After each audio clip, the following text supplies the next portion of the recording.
This is Meredith for Real, the Curious Introvert, and I'm Meredith. Here, we explore the taboo, nuanced, and paradoxical aspects of society. I explore the topics people think about but don't ask about, or miss altogether. The results give you the nuanced answers you crave, not just the Google results making headlines. My mission, and yours if you choose to accept it, is to make a more curious future for everyone. Each episode is different, so bring your ADD and your earbuds and have a look around. Before we get into it, I want to invite you to request to join my private Facebook group. It's where I can hear directly from you about topics that you'd like to hear about, feedback on episodes that have already aired, and your thoughts on subjects adjacent to the episodes. And giveaways. I occasionally do those too. Search MFR Curious Insiders on Facebook or click the link in the episode description. I hope to see you in there. This week's episode brings what we thought of as science fiction to science feasible, cryonic preservation. If you've seen that 90s movie, Forever Young with Mel Gibson, you know what I'm talking about. My guest shares how cryonics is already being used and tells us how the money works. We also talk rat and rabbit kidneys, head transplants, and talk about the mourning process. In the end, this is all about how we could completely revolutionize organ donor waiting list. Now, if you end up liking this episode, you'll also like the one I did with the squadron commander of Tyndall Air Base and the CEO of Ghost Robotics on how robotic dogs are used for patrol. That's episode 81. All right, friends, keep it curious. If we only had a little more time, if you haven't said this about a loved one gone too early, you've certainly dreamt about what it would be like if the best and brightest of society's past could gift us their wisdom and brilliance today. It's the farthest reaching edges of a technology called cryonics that hopes to make this possible via the practice of preserving life by pausing the dying process using freezing temperatures in hopes of restoring good health with medical tech in the future. Pausing death seems like science fiction, but could cryonics mean the end to organ donor waiting lists? My next guest is the CEO and president of Alcor Life Extension Foundation, a nonprofit that has been advocating for, researching, and performing cryonics to bodies and brains since 1972. Today, he's going to sift the possibilities from the possible as we ask the question, could cryonics be the logistical solution we're overlooking as science fiction? Grounded futurist, practical innovator, attorney by trade, Mr. James Arrowood. I'm glad you're here. Wow, that was the best summation of what we do I've ever heard. So I may want to borrow that, license it, whatever we need to do. But that was brilliant. So thank you. Well, thank you. I appreciate it. When I think of cryonics and when I first heard about Alcor, it took me back to that, I think it was like 1992 Mel Gibson movie, Forever Young. Do you know the one I'm talking about? I don't, but I do know there are a ton of cultural references as recently as the Super Bowl, where the Popeyes chicken commercial, he popped out of cryonic preservation to a world full of Popeyes chicken. So there are cultural references all over. That was the guy from The Hangover, too. So that's kind of cool. But that's literally what we do. And we're the world's experts by 50 years or more on doing that. And what you often see in emerging technology, even electric cars or flying cars, is you see it talked about as science fiction, really for decades ahead of time.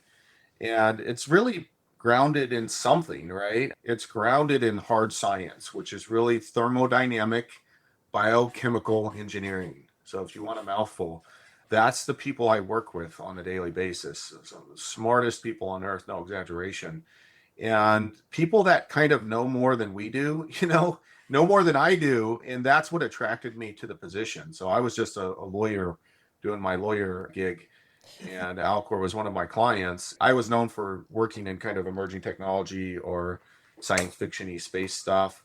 The only real reason that I was attracted to this was because I knew some of the names behind it. And when the smartest people in the world like start going a certain direction, you're probably well served to maybe start kind of leaning that direction. And so I said, you know what? I'm not as smart as they are, but I'm smart enough to follow them. And that's kind of how I landed here. Well, I love that. Yeah, so we do tend to think of cryonics as like in those pop culture references and definitely like a full body context, but the technology is already being used, which I was surprised to learn about. Can you talk about that? How is cryonics already used and socially accepted? Well, Half of that's true. The second half, I'm not sure yet. But in terms of how it's already being used, well, it's been used for decades now with IVF. And even that was considered at the time, for those listeners who might be old enough, if you recall Jerry Springer or Phil Donahue shows, they would talk about the test tube babies and, oh my gosh, were these kids going to be zombies or not have a soul or something? And of course, we know that's not true now. There are plenty of women I know that use IVF to have children. And so it's that is the same thing conceptually. Now, the scientists are going to get really mad, and I know that. Scientists go get mad. That's fine. We'll talk later. But the point is, IVF is a multicellular structure. It's an embryo that's preserved in liquid nitrogen, and you can freeze various things for fertility and other things. That is essentially what we do at a very small level, right? The trick on the whole operation is scale. I know what people are going to say. They're going to say, yes, but James, that's an embryo. Well, right. But before an embryo, people said that wasn't possible, and that was science fiction, right? And so then they did it. And now it's like, okay, well, we were wrong there, but let's say the next thing isn't possible. And you see that constantly in terms of the cynics and the skeptics when it comes to science. Nothing would get done if people just relied upon the cynics and the skeptics, right? Nothing would happen. The electric car would never happen. I have to live in a world where I look at things whether they're scientifically impossible. Are they violating the laws of physics or the fundamental laws of nature or science? And in this case, we already know it doesn't. We know it works with embryos. Now it's a question of scale. And the scale involves really kind of two key tipping points, or what I call inflection points. Those inflection points are organs. So an organ like the kidney or the liver or the lung or the heart, those are more complex than an embryo, and they have electricity that needs to happen in order for those to work, okay? The final step, the aspirational goal, which is what everybody fixates on, is whether or not at some point, whether a brain could be revived or perhaps a whole body. Now, that's what you see in science fiction, and that's what's going to be necessary for ultimately for space travel, for instance. So you'll hear about all these billionaires, and they kind of allude to maybe their members, and I can't talk about who may or may not be members at Alcor. But in order for them to reach distant space, this has to work. And they are some of the donors and some of the people that might be involved in the process. That's the ultimate goal. So is it part of our lives today? It is. It's inextricably part of our lives now in science and what have you. The next real hurdle is larger organs. It's been tested in small mammalian organs and worked to a degree. So we know proof of concept that this could work. Now, mind you, if it works at that level, you no longer have organ shortages. So the organ banking, organ transplantation, that's a solvable problem. And it's not solved because of the financial dynamics of it, frankly. You can't buy or sell a viable organ. Viable means still living tissue. It's not something you can start a for-profit business and do, because we don't want to create a black market for organs, of course, and mostly Western countries, the legal system makes it a crime. So none of the for-profit companies are going to dip into that space. That's why there's no money. That's why it hasn't been solved. It's a solvable problem, though. But to me, on the operational side, the day-to-day work is, well, we have to do this smaller scale. Yes, we want to preserve bodies today. We want to preserve your brain today. And people say, well, why do you even bother? Well, you need to have that. That's all part of the process. That's what science is. But in the meantime, I have to do something smaller, something simpler first. And in doing that, you change medicine. We estimate 200 people a day die simply because of the logistics of getting a living organ from point A to point B and matching it properly. Is that a global number? That is a global number, but of course, those estimates are probably way low, right? Yeah. Because we don't know, in countries that don't have good reportings, we don't know the true number. That's just a ballpark. But even at that rate, think about it this way. If there were a jumbo jet full of people that died every day, that crashed, you can bet that everybody would pause and start solving that problem in flight, right? That would be a national emergency for everybody right now. And yet we just don't get that kind of support yet because the media, frankly, and the notion that this is science fiction. It's not science fiction. Smartest scientists on Earth are behind us. Well, what I think is so interesting is the social aspect of it, is that the thing that sparks our imagination the most is also the thing that we resist the most, from a psychological standpoint. And that prevents the thing that would help us the most in this case, right? Which is organ preservation. So this is why I love having these kinds of conversations, because if we kind of unpack and peel back these layers of our personal resistance, our societal beliefs, and the norms that are around it, then it can actually kind of clear the road a little bit for whatever's next and whatever's possible. Last night, I was reading that last year in 2023, researchers performed the first successful transplant of a functional cryopreserved rat kidney. And I'm sure you already knew about this. I'm sure Alcor tracks all this stuff very That closely. was done in 2007, actually, a version of that. Oh, really? With rabbits. Yeah. With rabbits. Okay. So what you're talking about, the Bischoff and University of Minnesota, of course, we're intimately familiar with all that. Yes. The notion on that is by the time the public hears about something, it's, in my world in emerging technology, 20 to 30 years out of date. So you were mentioning just last year, and that's technically correct with a rat kidney, but it had been done in a rabbit kidney, which was bigger back in '07. I believe it was 7, might have been 11. But the point is, it was at least 10 to 15 years ago. And you're just catching up because the more mainstream university system did it, University of Minnesota. Yeah. I mean, there's rumors about a lot of things that have been done. And, I obviously encounter that. Let me blow your mind for a second. Imagine a head transplant. Now, if you know much about medicine, vascular surgery means that a head transplant is possible today. It's been possible for a long time. Meaning, if you connect the carotids in the neck, you can connect the head to a body. The reason it's not done is the ethics of it is the spinal cord, because we don't have the stem cells to regenerate the spinal cord yet. But technically, if somebody's heart gave out, you had a heart attack, and you could remove the head, and you can actually connect that to a body and have it function on machines, allegedly. But these things, there's different parts of the world, they do different things. The science is probably 10 to 20 years ahead of what you're reading about. And that's wild. Wait a minute. You just said different parts of the world, they do different things. Are you hinting that this has been done? All I know is I hear things and once in a while see things.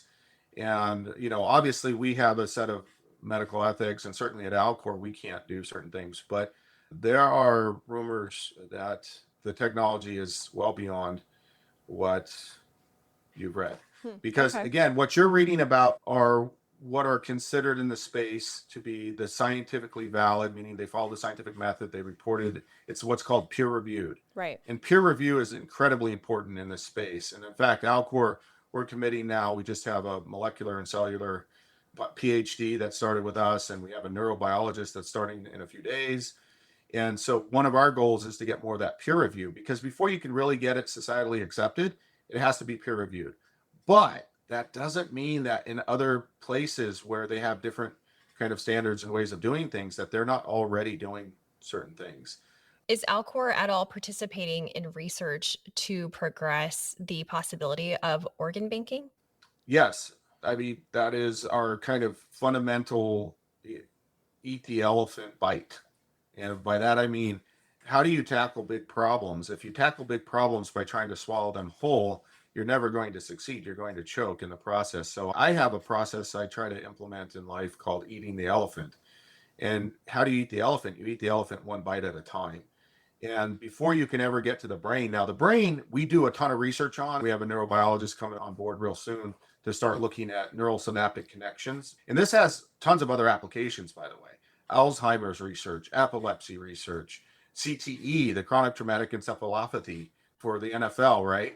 Those types of things all relate back to the research that Alcor's either funded or that we participate in directly, either at Alcor or at some labs external to Alcor that we have assisted with or funded. Again, we have neuros. So neuros, the vocabulary, that means your head. And yes, we actually remove people's heads. Not me, but like our scientists, medical people, for research. And people, we can talk about that, like Einstein's brain and why that's important and all that sort of thing. But I want to get right out in front of everybody's kind of notion online that, oh my gosh, these people are out there doing, this weird science. And it's like, well, yeah, medical schools do gross anatomy labs all the time. Dental schools, you know how they work on human teeth? They actually have human heads that were donated to science. So, we kind of have to have an adult conversation about the donations. And when you sign up at Alcor, you actually are signing up as an organ donor. It's under the Anatomical Gift Act that you donate your body. Yeah, it's the same structure, legal structure, as if you donate your body to a medical school or anything else. And I think that's a big misperception online. There are companies that do this for a profit. That's not Alcor. Alcor is the nonprofit. They're not doing the research component. Just so you make a distinction. So I was wondering about that. So what motivates someone to want to become cryonically preserved? That's a great question. So we have about 1,500 members, which are people that are living. We have over 200 patients, which are people that have been cryonically preserved. But really, as it turns out, like any member organization where you have over 1,000 people, we have a whole scale. There's people that I would say 10%. It's like American politics. There's extremes. And on one end of that extreme are 10% of the people. So let's say 150 out of 1,500. These are approximate numbers. They change every day. We have a wait list right now of over 100 people we're trying to get through just to get them signed up. But so 150 people say, I don't think this will ever work for me. Like their brain, their body will never come back in a meaningful way. But they want to be like the first heart transplant patient, where they knew they were only going to live a week or two, but it helps their grandchildren. It might help with the organ banking, right? It's a legacy. They're contributing to science. So that's 150 people. Then we have another 150 people on the extreme end, on the other side, that say they're convinced it's going to work for them. And they're going to come back either as a computer interface. And we know that's already possible, by the way. That's already possible. That's happening. The Neuralink, if you have a well-preserved, those are living people, but if your brain is still alive, it can be connected to a computer now. That's reality. Okay, and how deep that goes is probably not public. How advanced that is not public, right? So that's possible. And those people 100% believe that if their support system, which is really your lungs, everything from the neck below, is really about supporting this. This is the hard drive of your computer, and everything else is the power center, the interface, the computer mouse, or the monitor, but it's all in support of this. So 150 people believe it's going to work. So that's 300 people. Now we have 1,200 people who are all degrees in between. So they actually think it's 0 to 1%, 1 to 5%. We've actually done surveys of members. So to answer your question, the reasoning varies from, hey, I want a legacy to contribute to the science, and that's it, to I 100% want to come back someday and be part of this group of people that are kind of what I call the Apollo moon landing of biology experiments, right? And it is like that. You're an astronaut. You're going to an unknown universe in the future, theoretically, where if this were to work, who knows? And of course, there's arguments about, well, gosh, what if it's a dystopian future? Well, dystopian future, they're not going to bring you back. They're not putting money into people and the doers, right? We got to have a real conversation, like rational conversation. And if this works and somebody actually was able to come back from this, and I say if, because I'm the president, we don't guarantee that. We don't promise it. We don't know. It's an experiment. But if it worked, I always tell people, and they worry about having a job and stuff. And I'm like, look, if you're somebody who's brought back from the past, you're never going to buy dinner again. You're never going to buy a beer again, right? You're going to walk into the bar and you're going to be that person. One step at a time, probably. Obviously, this is incredibly complex on many levels. It is so wild. It brings up so many fun for me, like the subject of transhumanism, a podcast episode for another day. The subject of questioning, well, what is death? A podcast episode for another day. And maybe we will do those on another day. But I want to know about behind the scenes of the process of the services that you're offering now for cryonically preserving the heads and the bodies of people. It has to be expensive. If someone were to pay cash, what would that cost? So in the US, and I say this because outside the US, and we have members all over the world, it does cost more because of the travel and things, right? Yeah. But in the US, it's $220,000 for the whole body, and it's about $80,000 for the neuro. And let me explain before everybody freaks out. First of all, about 80% of our members are middle class. I don't have an extra $200,000 check to write to Alcor. Most people fund it using life insurance. And if you use the right kind of life insurance, it's about the average cost of a funeral. So you're going to pay this anyways if you're getting buried in some fashion or another. They do this because they want to donate to science, but the process is you sign up, you get your funding in place. The reason it's so expensive, let's just get that out of the way. Out of that $220,000, there's actually two separate entities here. One is the part that does the research in the hard science. That's what I run on the daily. We're the ones that go get the bodies and do the research component. There's a separate entity, basically called, it's a trust, and you want it this way. This is a good thing. It has its own board. That board has people that are in cryonic preservation for the most part. All right. So they have a vested personal interest in preserving what we call the patient care bay. That's the long-term storage component. But the reason I bring that up is out of that 220,000, about 140,000 goes right off the top, because guess what? You have to pay for that space. You have to pay for the liquid nitrogen. You have to pay for a caretaker. It's just like having a cemetery, for lack of a better analogy, but like a cemetery has to mow the grass. It has to upkeep everything, right? Well, that money goes away. I don't get to touch it. We don't get to spend it, but I'm left with about $80,000. That sounds like a lot of money, but let's break it out for people. The chemical that we use to do the cryopreservation is actually about $50,000 to $100,000.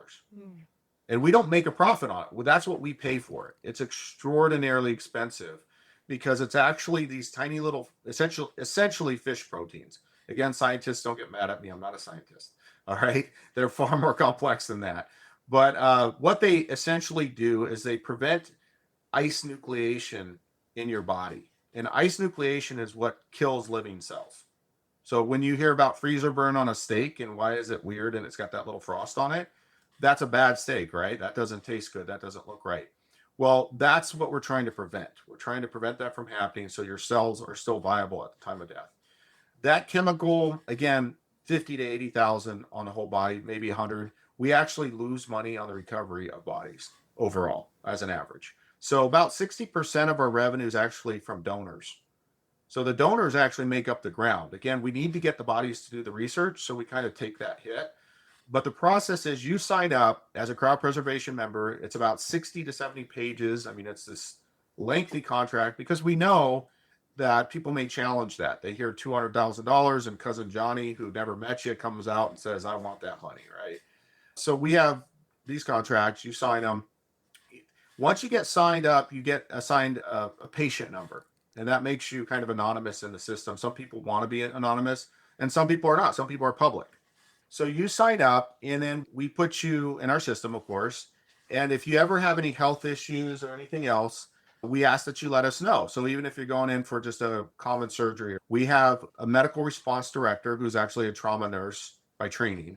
So we have this whole group of medical people, and then they monitor your medical situation. And if something looks dire, we'll send a team out. That's called a standby team. That standby team can go anywhere in the world, and they do. We covered somebody from Thailand recently. We've recovered people off the coast of Africa. And how long do you have to do that before the process is no longer viable? Okay, so there's two kind of ends that can happen here. One is called a straight freeze. A straight freeze means we can get your body at any time, but that's not optimal. What we really want is where we can cryoperfuse you with the expensive chemical.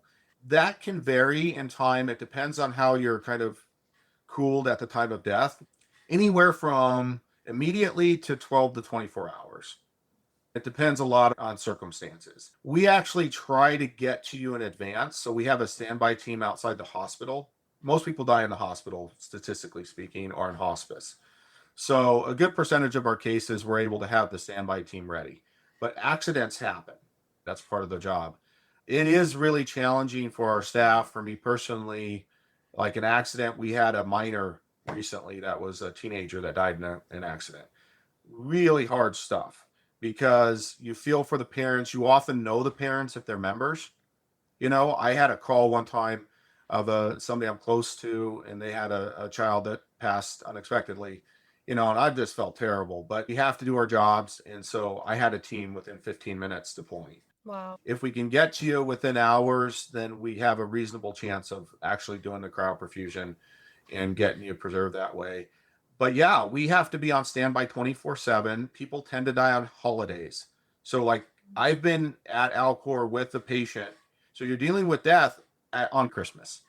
Every Christmas somebody dies. It's just a weird dynamic of this situation. Yeah, it's kind of wild. But you need to be there. You're honoring their last wishes. That's what my staff looks at. We have retired military and we have active hospice nurses, trauma nurses, surgeons, and so they're kind of used to this kind of work. For me, it's definitely a little bit different. I have to focus on that this was their wishes and that we're honoring that. But yeah, it's a difficult job and you want to do the best job possible, right? So So, ideally before death, we're there. so how does this change the mourning process? How have you observed it change the mourning process? Are loved ones visiting their loved ones in a cryonic state? Yes. So a good example, if anybody wants to learn kind of more in a neutral way, the press is often negative about us. They just don't understand we're a nonprofit. But if you watch, I think it's called Hope Frozen on Netflix. Our youngest member patient, Matherin, was in, I believe, Thailand, and she's about 2.5 years old at the time she died. I think that gives a real good view of kind of the family mourning process that's involved. We do allow families to come visit. And in fact, I encourage listeners or the public to sign up for a tour. You do have to sign up in advance because we do have security and things. But I don't want to hide what we do. We are a lab. And if you come to Alcor, I think it really opens your eyes to the fact we're a working lab. You come in, you're going to see scientists, you're going to see medical people, you're going to see sciencey stuff. And so the mourning process, I'll give you an example. It's hard in a mental way in this job. Maybe something I didn't anticipate or really fully understand until you're in the middle of it. But you have a parent coming in. We have an operating room. The operating room is there because part of our procedure, you have to access the carotids or you have to access the aorta to actually use the body's circulatory system to pump the cryoprotective agent. And so the family comes into the operating room, and in this case, they had certain cultural norms, and we try to respect those within the confines of a medical/lab space. But in this case, they burned incense as part of their kind of death ritual or what have you. And we allow that to a degree. And then, there is a time on this. You have to kind of limit the amount of time after death because we have to start doing things. Like time to temperature is really critically important. And so for them to get what they hope for in terms of the result of cryopreservation, we have to kind of give them maybe 20 minutes, a half hour. And in the meantime, we're actually like staging things and prepared. And our DART team is our deployment and recovery team, and they're the ones that go recover the bodies and they do the initial stabilization, it's called. They're either military or medical. And so they have a lot of experience, unfortunately, in kind of notifying people of deaths of loved ones and those sorts of things. And I've really been touched in seeing how, you have these really ultra alpha military, a lot of them are former special forces that come in and they humble themselves in front of the families and show their respects to the families. And especially if you have a child, that's incredibly difficult. But man, the families, I think they feel respected and honored. I hope they do. And then we show that respect, but then we have to say, look, there's only maybe 10 more minutes, and then we really have to start doing things. And we don't allow any family, obviously, to be present. It's an extremely difficult, I think, visual process. So we respectfully ask them to kind of go to the lobby or what have you, and then we do what we do. But yeah, it's a real tough job, and that happens about 2 to 3 times a month. Yeah. So about 2 to 3 times a month, our lab shuts down. And that's always kind of an interruption in what we're doing, but we want to respect the space. So we clear out the space from anybody that's not supposed to be there. I try not to be in the way because the last thing you really need is your boss overlooking everything you're doing in a challenging circumstance like that. And so I might observe, but I tend to just stay in the back. Let the pros do the job, let them Yeah. do what they do. Hey, Curiositors, just a quick pause to show gratitude to our sponsors and give you some special deals.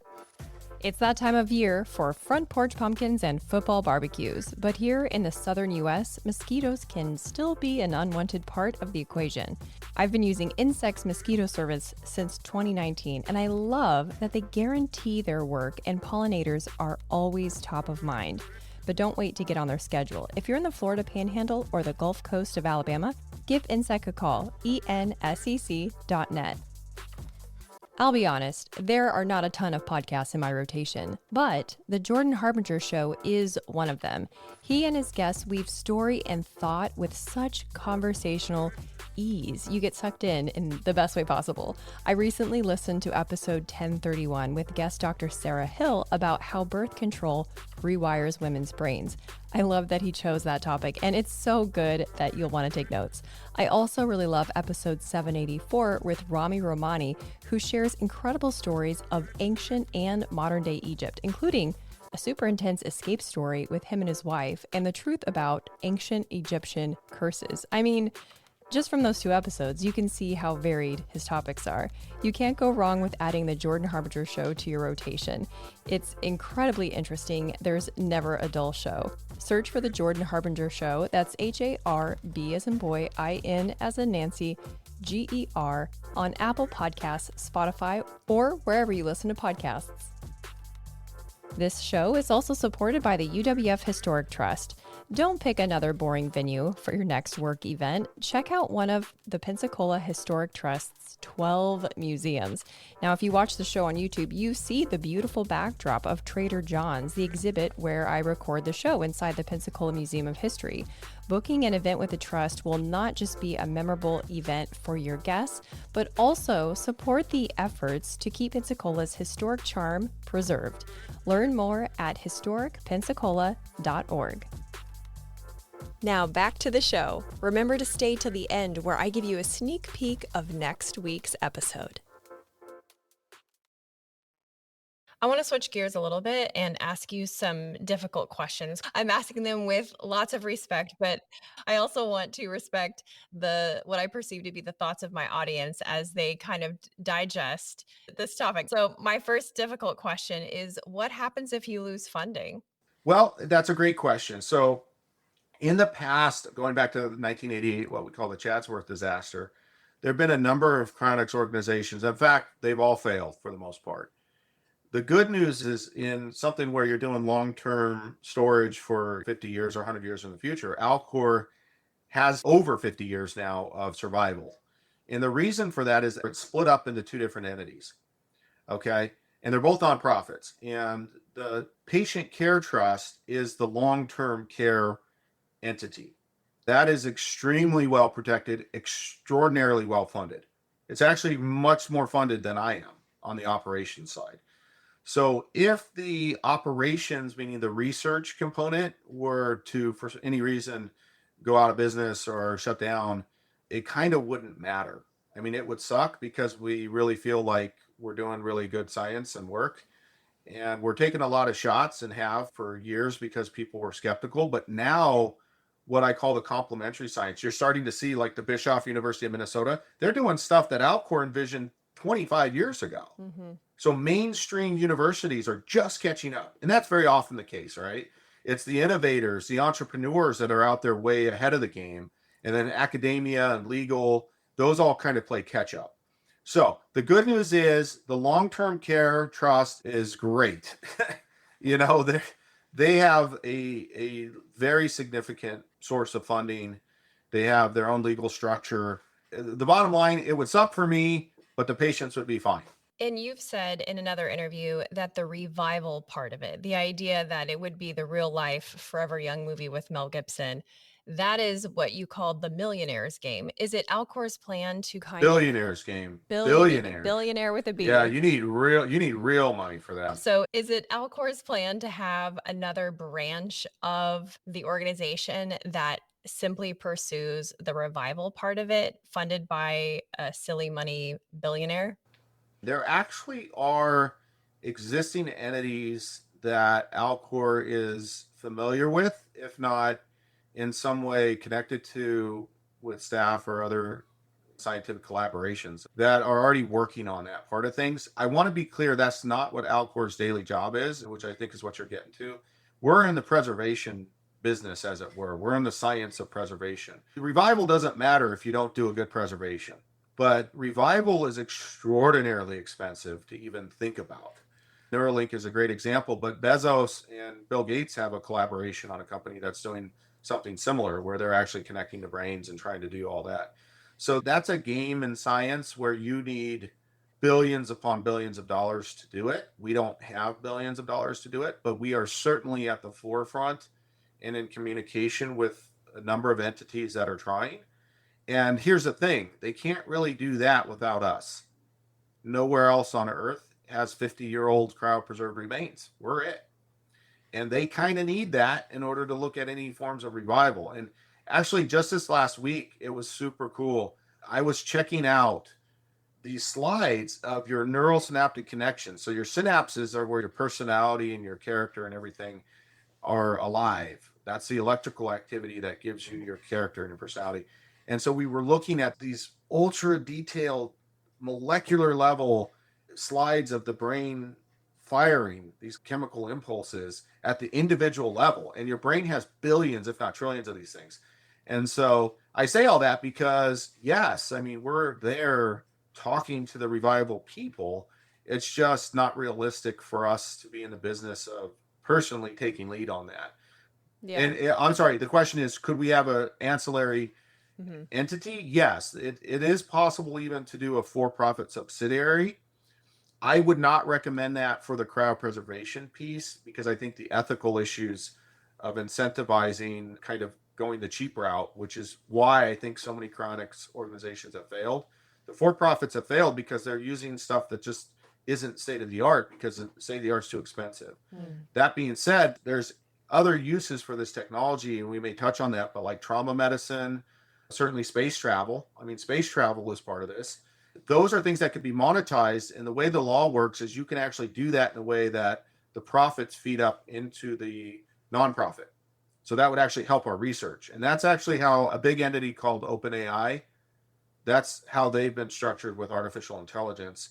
Not that that worked out perfectly recently, but there's ways to do it that I think would make sense. I just want to do it very carefully, and I want to make sure the ethics of our long-term preservation are maintained. You know, we're members. If we're at an executive level or on the board at Alcor, you're signed up for cryopreservation. I know. I don't know why that's funny to me, but yeah, it's like, welcome to the team, James. By the way, that space is for you. But think about my job. Like our DART team jokes about messing with my head because I'm a neuro, so they're going to cut my head off. Like you can cut your boss's head off, right? I mean, that is the literal interpretation of this thing, and so you have to kind of maintain this little sense of humor about it. And there's limits on what they can do, you know, but they can draw. They've joked about things that they're going to write on my forehead, so we'll see. Okay, difficult question number 3. What happens if we colonize Mars? That could happen before revival is possible. I would be surprised if they didn't have some form of cryonic preservation. It has applications for animals. It has applications for near extinct animals we talked about. Like animals don't really need to go extinct anymore. We know cloning is possible. And if you get the right organs in the brain and the DNA and what are called glial cells or certain types of stem cells of animals, you can clone them, make new ones. Are y'all working with Colossal at all on anything? I'm familiar with Colossal, and we are familiar and perhaps talk to people in that space. You know, it's weird because so many of these things are what they call phantom mode or stealth mode. I don't know if you've heard that term in technology, but stealth mode is something where any number of people are working on things and they don't want to be public about it because they're trying to raise money and they're kind of in competition with themselves. And we're in this super weird space because we're the nonprofit and we have the decades of experience. So they all kind of, I'm not saying them in particular, I'm not saying any names. I'm simply saying if it touches on animal preservation or cryonics or any of that sort of thing, we've probably got some sort of insight.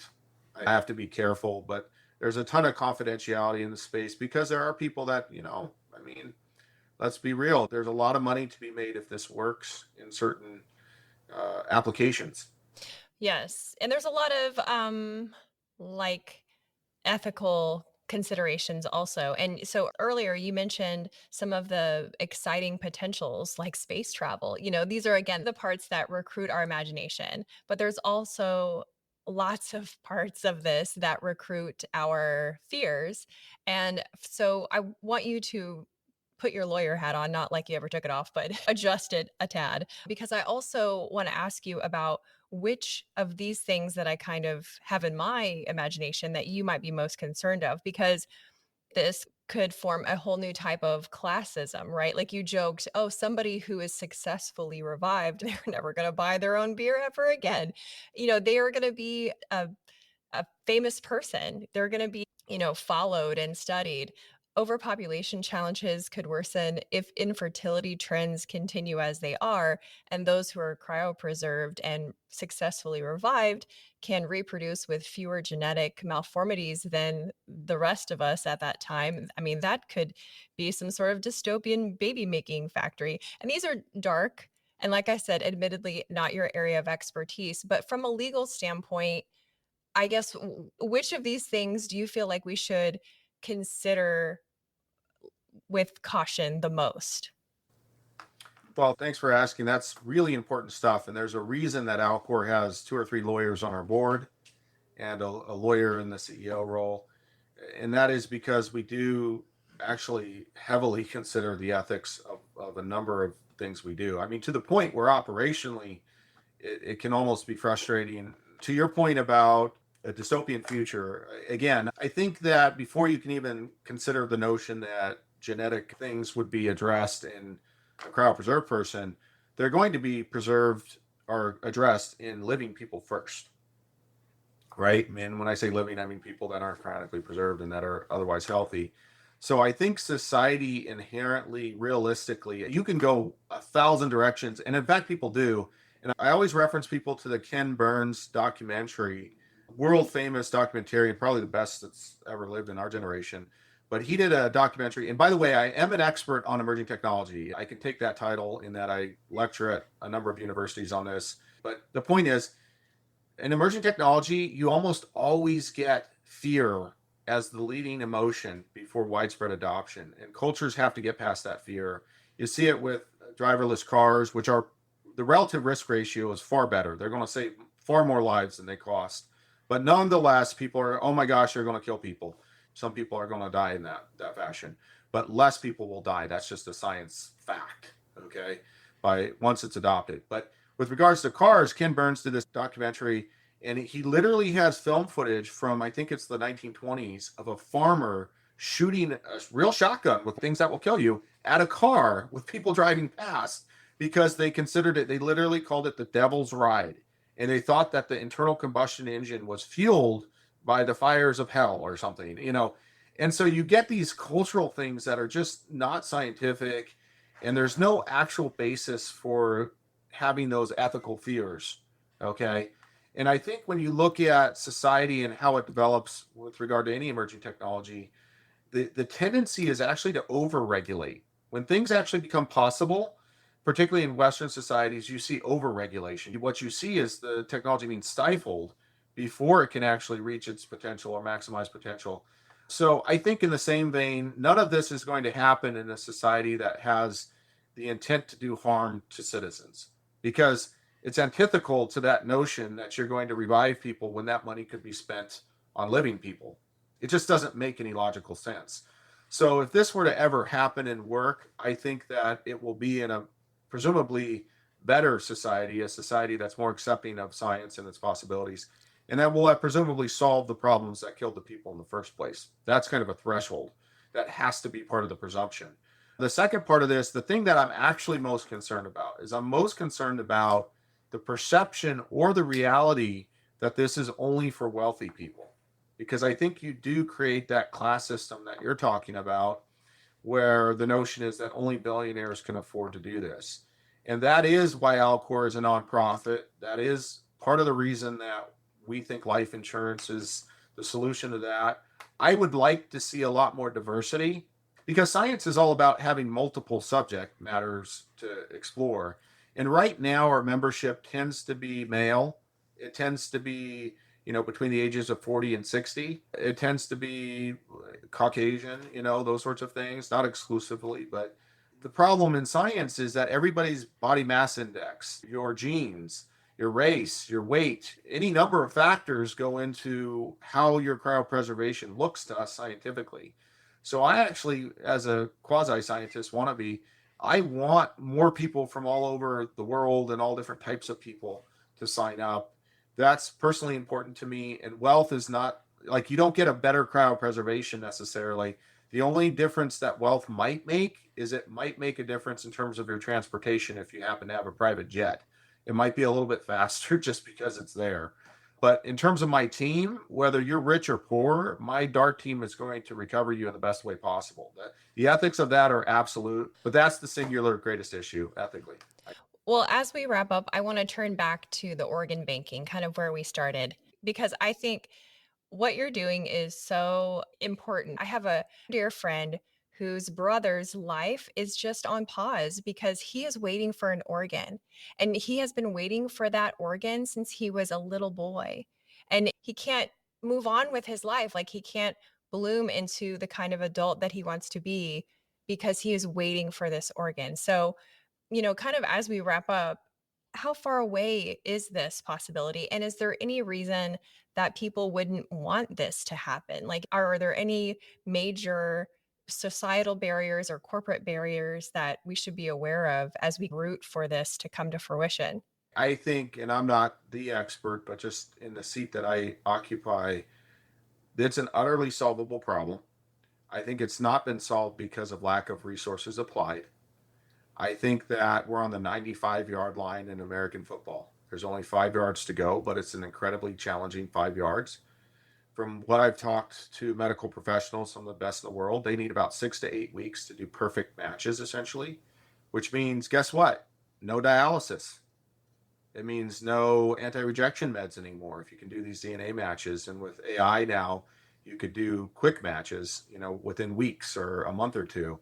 So we're not challenging the world to store organs for 50 years. We're challenging the world to store organs for 8 weeks, which, the less time you have them in cryo storage, probably the better. But that's utterly doable. I think if everybody dropped what they were doing and really applied, it would be 3 to 5 years away.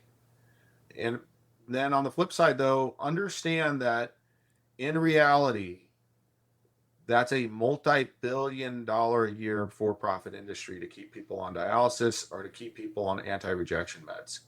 And if you want to know why medical device or drug companies, which are often the same company, why aren't they putting the money into this? I mean, think about it. That's 10 billion, 20 billion. And on the individual level, until they need an organ, it's not a priority. And by the time they need an organ, they're probably out of their job because they can't function at the C level in some of those companies, right? Mm. So I don't want to villainize too many people, but the reality is there's billions of dollars at stake if we're successful. It might shut down some industries.